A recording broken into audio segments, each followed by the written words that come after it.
Assalamualaikum warahmatullahi wabarakatuh.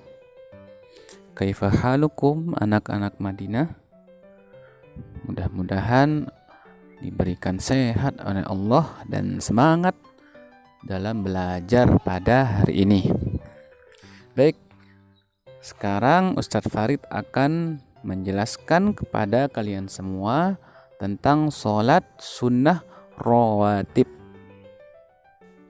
Sholat sunnah rawatib adalah sholat sunnah yang dikerjakan beriringan dengan sholat fardu.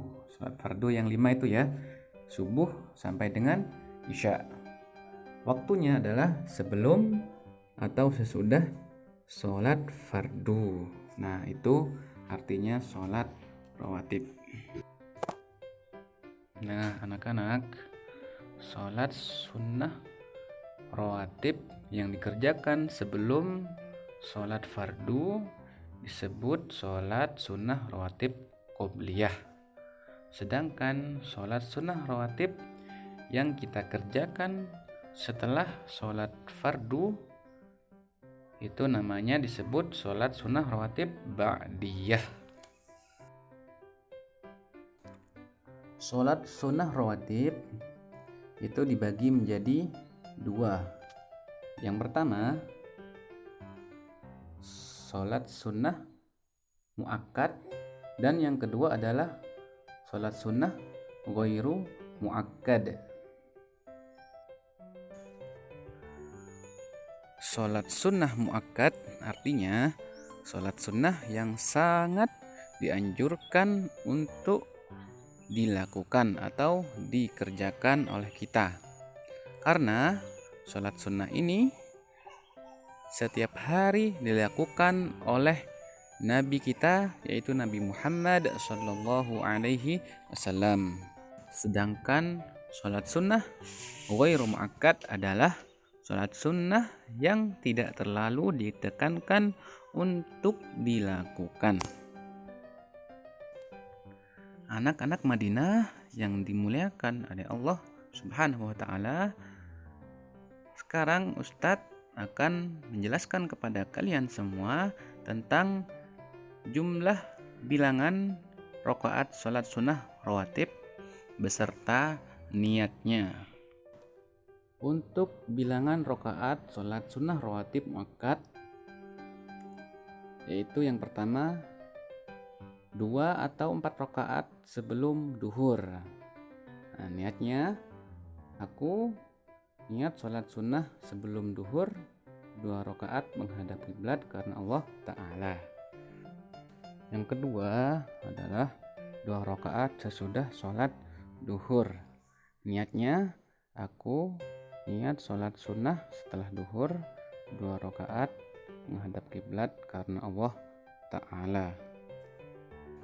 Yang ketiga adalah 2 rakaat sesudah sholat maghrib. Niatnya aku niat sholat sunnah setelah maghrib 2 rakaat menghadap kiblat karena Allah Ta'ala. Yang keempat adalah 2 rakaat sesudah sholat isya. Niatnya aku niat sholat sunnah setelah isya 2 rakaat menghadap kiblat karena Allah Ta'ala. Sedangkan yang kelima yaitu 2 rakaat sebelum sholat subuh.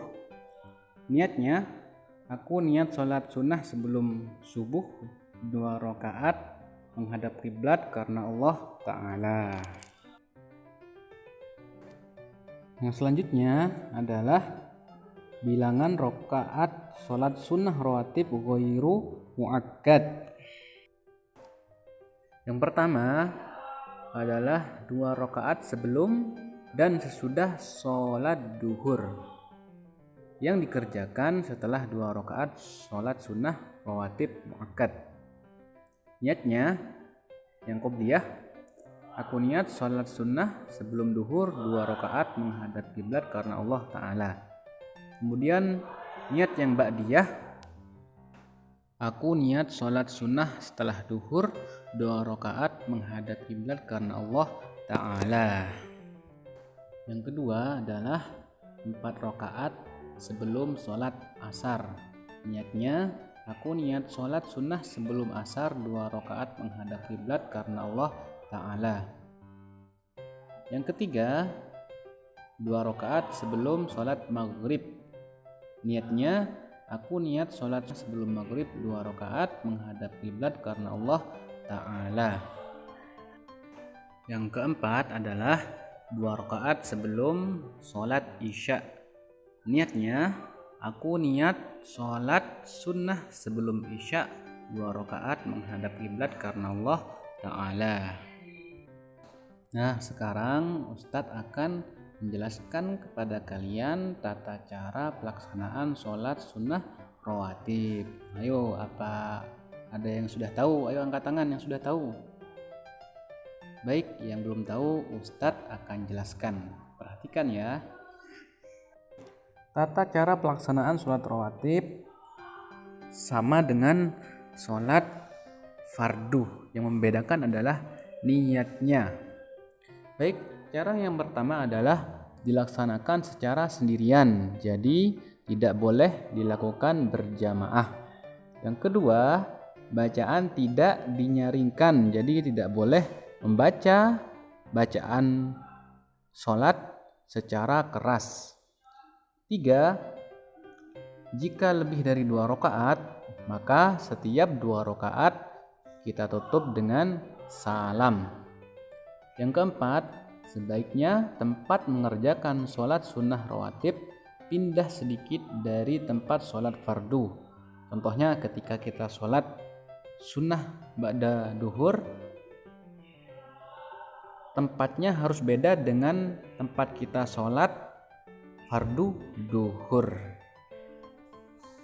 Yang kelima adalah diawali dengan niat menurut macam sholatnya. Contohnya, misalkan kita sholat qobliyah subuh, maka niat yang kita ucapkan dalam hati adalah kita niat sholat sunnah qobliyah subuh, tidak boleh qobliyah duhur. Nah, jadi harus sesuai. Yang terakhir adalah keutamaan sholat sunnah rawatib. Yang pertama, sholat sunnah rawatib itu penyempurna sholat fardu yang kita lakukan. Kemudian yang kedua adalah kita akan mendapatkan banyak kebaikan. Yang ketiga adalah insya Allah kita akan diselamatkan dari api neraka. Kemudian yang keempat, ketika kita istiqomah sholat sunnah rawatib, insya Allah kita akan dibangunkan rumah di dalam surga. Masya Allah, semoga kita semua dibangunkan rumah oleh Allah di dalam surga. Amin ya rabbal alamin. Baik, demikian penjelasan Ustadz tentang sholat sunnah rawatib. Semoga bermanfaat ya, dan yang terutama semoga kita semuanya bisa mengamalkan dalam kehidupan kita sehari-hari. Assalamualaikum warahmatullahi wabarakatuh.